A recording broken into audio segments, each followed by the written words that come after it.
Mustafi. Bellerin! Brilliant! 2-2! Hector Bellerin.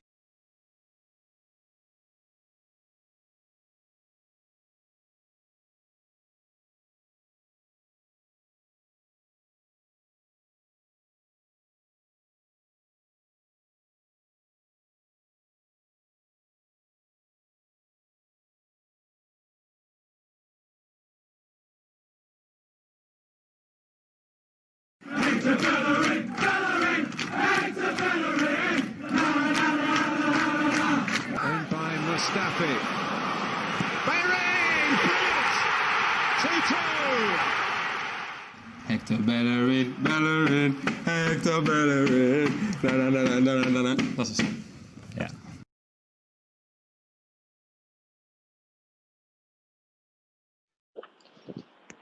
All right, everybody, welcome back to the latest edition of Saved by the Bellerin, the Arsenal football video cast, shall we say, here on the Sports Talk Line Network. I'm Raphael. You see to my left is Ryan. Down below me is Dean. Sam is away today, probably still prepping for the match. It is match day in probably half an hour or so. The Arsenal will take the pitch at Wembley to face Manchester City in the semi-final of the FA Cup. Lots to discuss about the match, lots to discuss off pitch, as there always is. But let's start with this matchup. Ryan, you're not wearing colors. I'm going to have you start by explaining that before we lock into pregame. Yeah, I'm just very, very superstitious. I don't wear anything to do with Arsenal on match day. I try not to. It's just superstition. I haven't worn an Arsenal jersey on match day since a bad result. I went to a game out, and since then I've just decided not to wear anything to do with Arsenal. All right. Well, Dean, you're touching silverware there, so we're gonna use the good vibes from your photo to work us in. Okay, Manchester City now. A bogey team for Arsenal, and that's putting it lightly. Recently, they just do not match up against this club well. Although the last time that Arsenal won the FA Cup, they beat Manchester City in the semis. I believe it was 2-1 was the result. Dean, let's bring you in. Let's just think back. This was the first club they played after COVID. We were all very enthusiastic. It was going to be Mikel Arteta's first match. Butting heads, matching wits with his old master, Pep Guardiola. It looked interesting for about 15 minutes, and then it all just went up in smoke. What could be different this time? Mikel's learned. He obviously had, he had a 50-50 going up against Pep for the first time since leaving there. He's taken it in. It probably wasn't the best game to be, the litmus paper, so to speak. But he's followed. He's kept an eye. Also, it's Wembley. It's Wembley. It's an FA Cup semi-final. A bit like the North London derby. Games like this, the kind of form sort of goes out the window. All right. We didn't fare too great against them in 2017, but we beat them in a semi. As you said. We didn't. From what I recall, anyway, I don't think the results in the league were that great against City that season. But yeah, we did them over in the cup. So I mean, it's a different atmosphere. It's a different vibe always.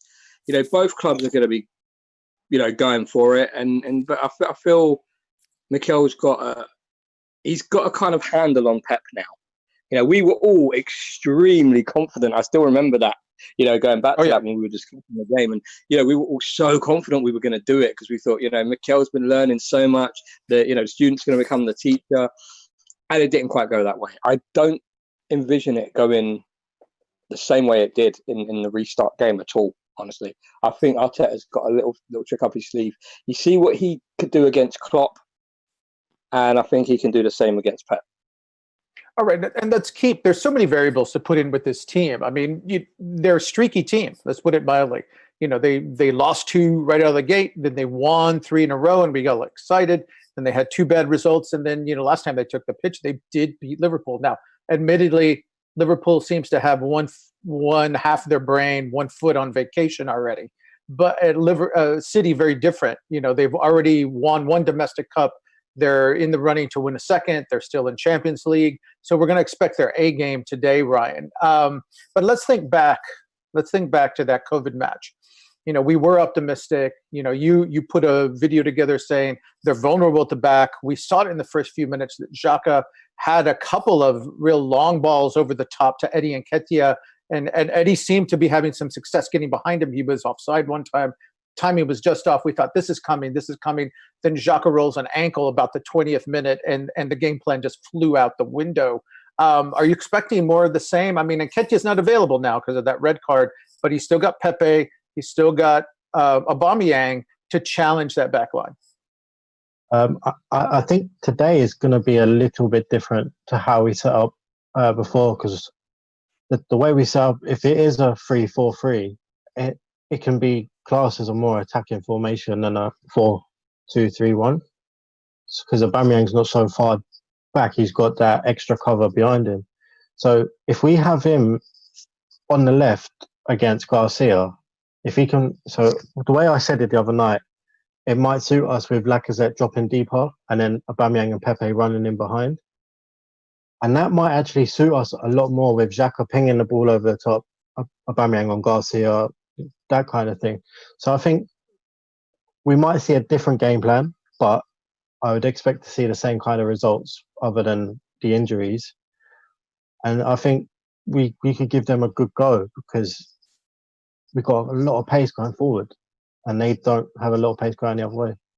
And let's stick with that. I mean, one thing that we learned, we talked about this repeatedly. We don't appreciate Granit Xhaka's value. It seems he held the middle together, and without him, everything just collapsed. This is plain as day. I mean, Pablo Mari got hurt in that match too. But he's there again. They're going to build around him.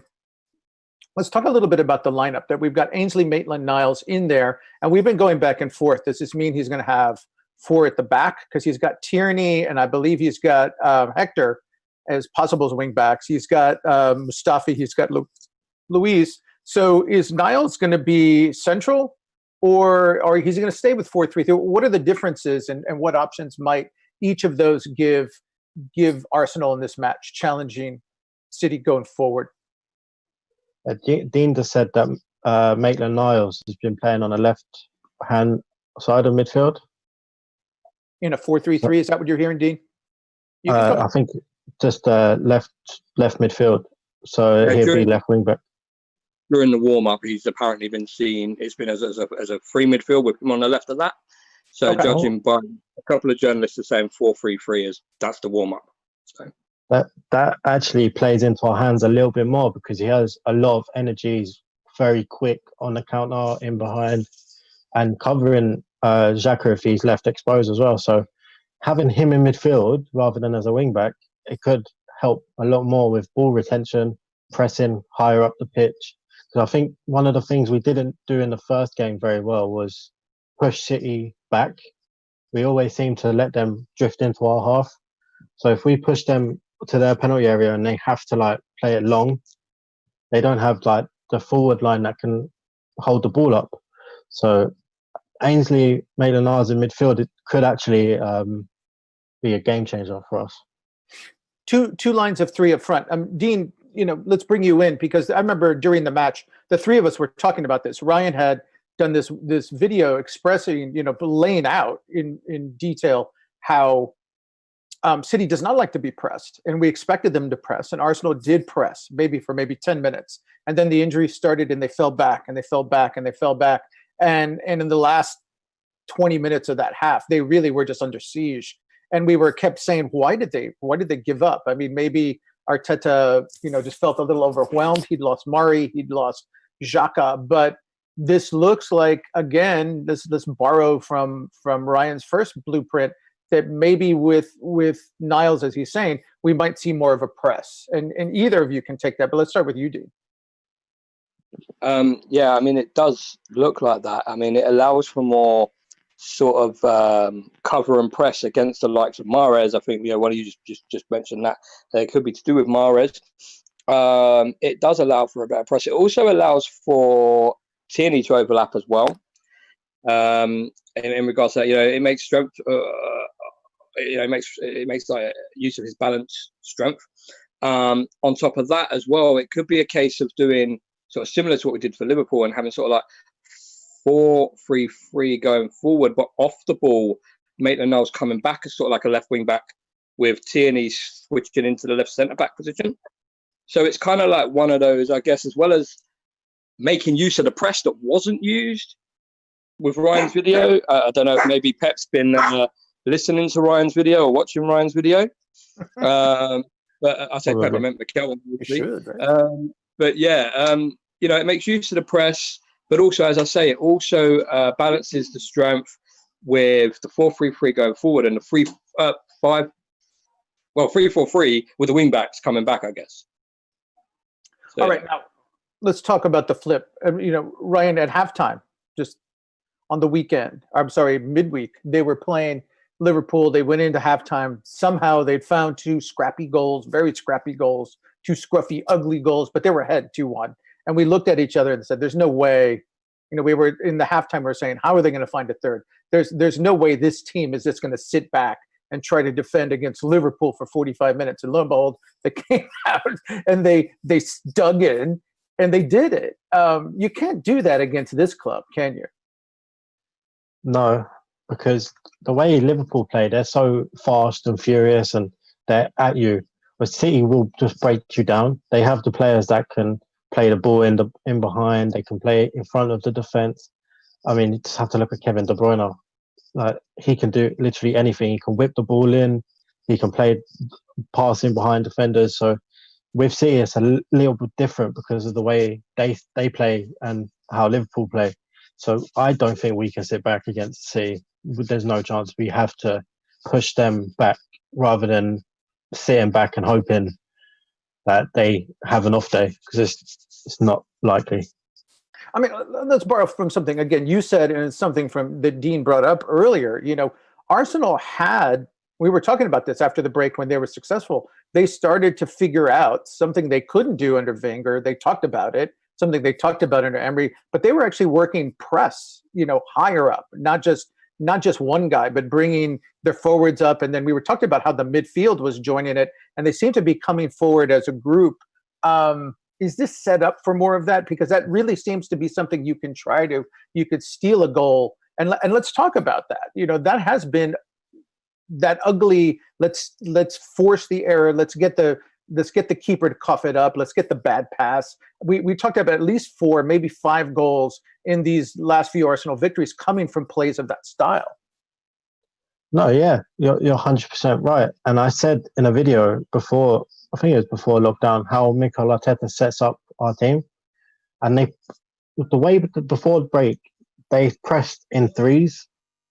So like if Aubameyang on the left wing went, Lacazette went, and then Martinelli went, or Kolasinac pushed up, Saka pushed up. So if we can press in a 3 every time, there's no options for the pass out. So they have to pass backwards to their keeper. And we know Edison's really good on the ball, but he's not prone to he's prone to mistakes as well. So I think if we just push up, try and press like we did before the break as a 3, and then Xhaka just slots in behind Tierney like he used to, and Tierney can push on and press up higher as well. As long as we can pin them back for the first half and then see where we are, I think we could have a good result here. And again, let's remember, I mean, we don't want to, but until that horrible misplay by David Luiz, which was like 2 minutes before the half, they had managed to keep the game 0-0, even with Mari going out, even with Xhaka going out. They were backing up, and they were backing up. I do think that if Arteta has his ideal lineup, the one he wants, and really aside from having Eddie Nketiah unavailable, I think these are the people he would want to put out there anyway.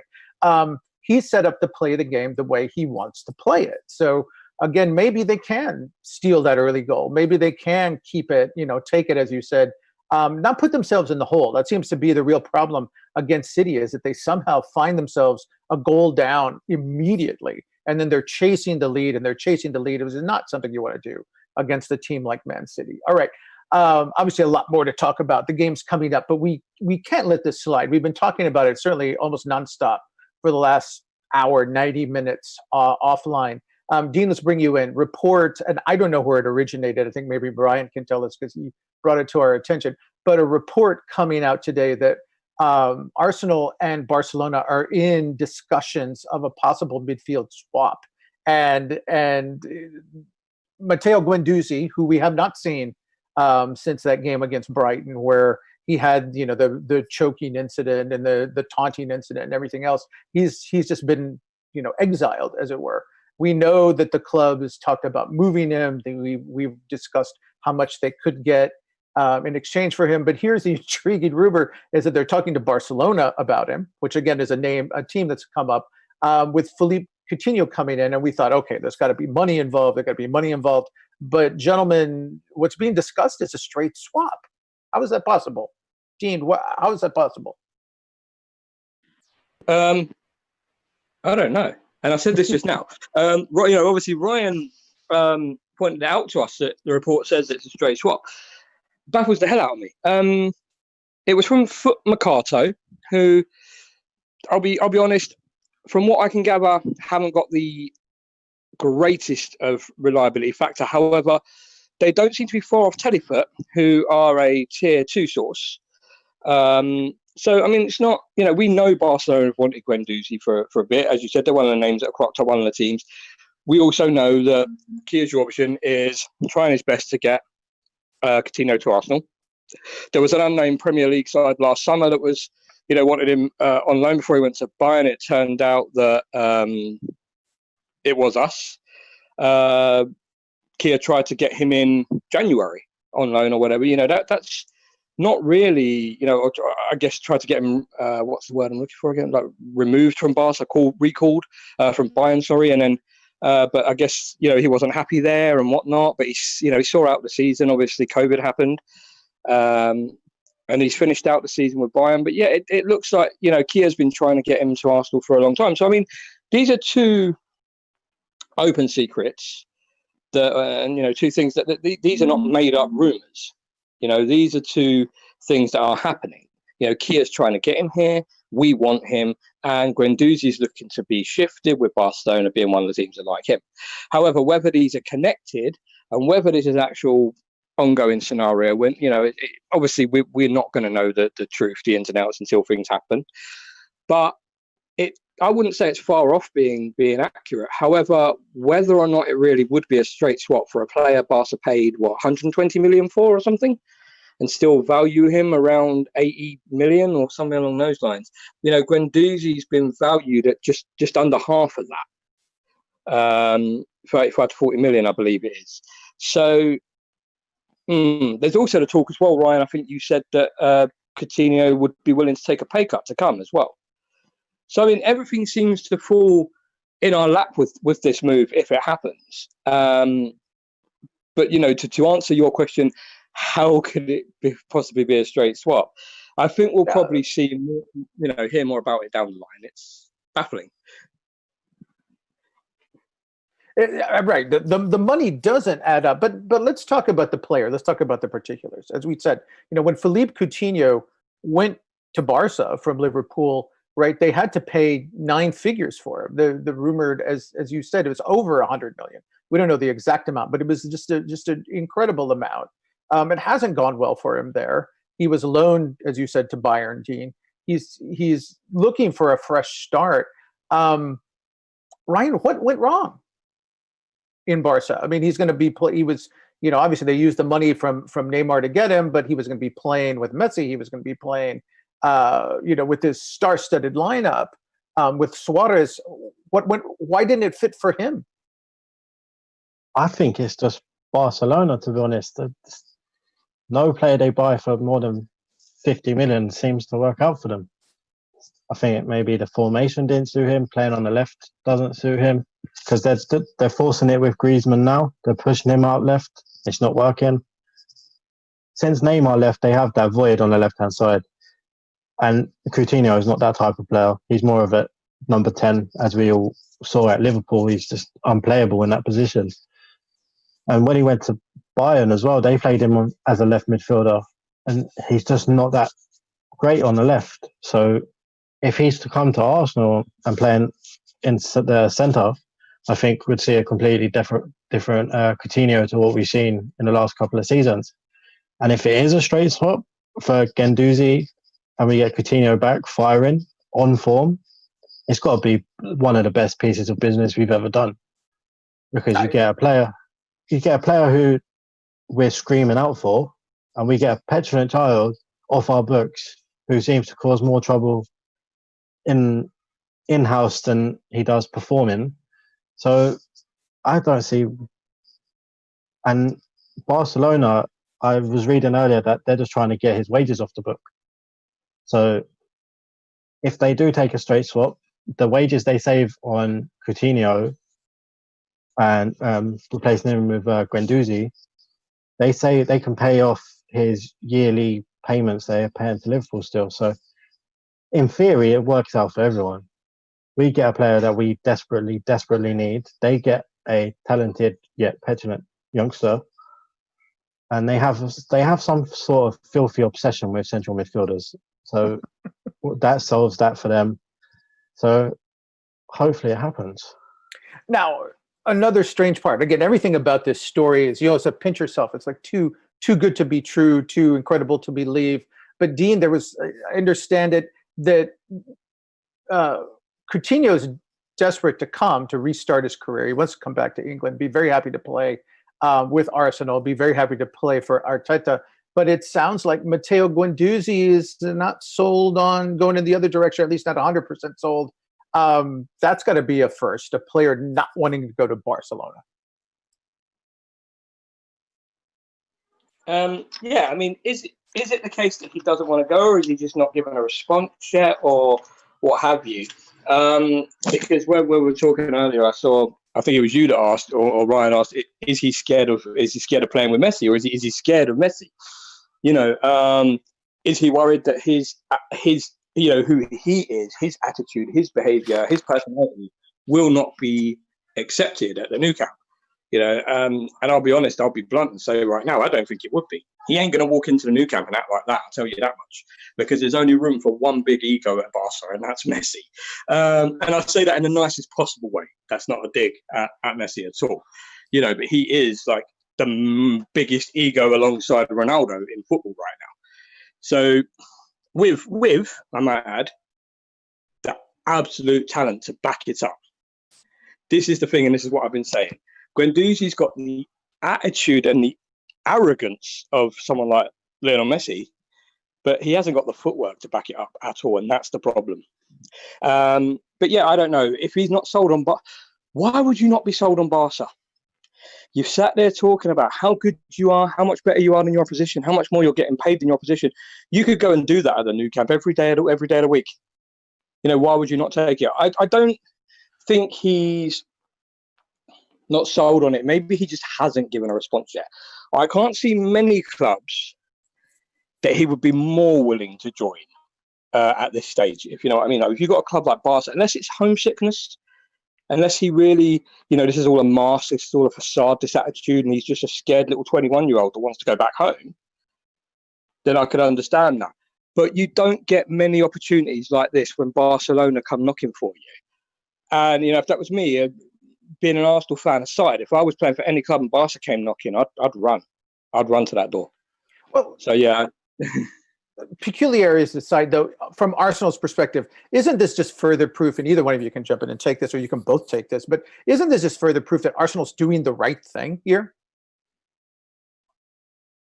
Go ahead, Dean. Yeah. Okay, Ryan, you take it. I mean, I don't. yeah, I mean, to me, this is further proof that everything we've heard, I mean, we're at the point of no return, and maybe he's not certain of where he wants to go, but it's pretty clear he wants to go. He can't come back at this point, I don't think. So, but Ryan, he has to take this, right? If that's put in front of him. Yeah, he just has to. Who doesn't want to go to Barcelona? As Dean said, you're playing with the best player in the world. You've got some of the best players supporting him. And other than wanting to go maybe home, as Dean said, to like Leon or someone, you just don't turn Barcelona down. Like, it's the stupidest thing I've ever heard. He's not quite sold yet. Why? Is it because he knows he's not going to get a manager that's going to put up with his attitude, or the fans aren't going to let it slide like ours do? Ours on Twitter up his ass every single day. Oh, we shouldn't sell Guendouzi. As I said, he gives more bad than he does good. Choking an opposition player, taunting them about how much he earns more than them, when he doesn't even earn more than them. That's not an Arsenal player. That's not what we consider class and in our tradition. So, and I know Thierry used to do it. I know Fabregas used to do it, but they had the talent to back it up, and then they'd go and score a hat-trick or something. So I think Guendouzi definitely has to look at this and think this is a new opportunity, start fresh, go and play with your French buddies like Umtiti, Griezmann. Just do it. Just take it. We're trying for it, right? The return, as we were saying, we want to do shows. Ryan wants to make videos, putting Coutinho in the middle of this lineup, put Thomas Partey behind him. Yeah, we want to dream big, and that's again, it's still incredible. It's a fresh story. We'll probably talk about it more in the post game, and we might have more details by then. This seems to be moving very, very quickly. All right, we're coming up on kickoff here. Bad matchup, this team. Bad matchup. But as Dean said at the very beginning, it's a cup match. Things are different. Reset button. This team has to be on an emotional high after beating Liverpool. That has to pump them up to thinking, why not? They have to be kicking themselves over. They had points in hand. They had 3 points in hand against both Leicester and Tottenham, and they let those get away. So they have to feel that, they've much, much better about themselves and a lot less uncertain about themselves than they did when they walked out after the COVID break. Dean, they have a chance to pull another one of those puzzlers, ugly wins that we saw against Liverpool. Yeah, I reckon they have. I mean, when I saw the draw for this semi-final, part of me was kind of like, oh, yeah, great. But part of me remembered 2017, as I say, beat City in the semis, took Chelsea on and beat them in the finals. Is this we talk about a restart. Is this a reset of that sort of timeline? And hopefully it is. I do feel we can get something from this game. If you're going to ask me for a prediction, I don't want to give one this time around. I will just say an Arsenal win. Okay. All right. Fair enough. Ryan, 2017, that was Arsene Wenger's swan song, his last cup. Again, he did the two-step. It's kind of set up. It's strange, this strange symmetry. Here is City in the semis. They could be facing Chelsea, with a chance to avenge last year's very bitter end of the season in the Europa League final against them. We just don't know how to figure this team out. What are you looking for today? Just do your best, play for the badge, give everything you have, leave it all on the pitch, and just make us proud. That's all we ask for every time you put that shirt on. Just make us proud. And I'm going to give you a prediction. I think it's going to go 1-1 penalties, and we're going to win 5-4 penalties. It's a bold prediction. All right, I'm just going to throw one out there. I think the result last time was 2-1. Right, and again, they were an underdog then. They're certainly an underdog today, probably a much bigger one. But everybody thought then that was Pep against Arsene, and Arsene proved he still had a little sting in the tail there of his managerial career. Here is his protege, so Pep's as well, trying to get back at the manager again. This team is, whatever we say about them, they haven't been boring. We can say that they don't bore us. So I mean, here we go. We'll catch you guys, sit down, settle in. Let's see what we get, and we'll catch you all at halftime. See you then.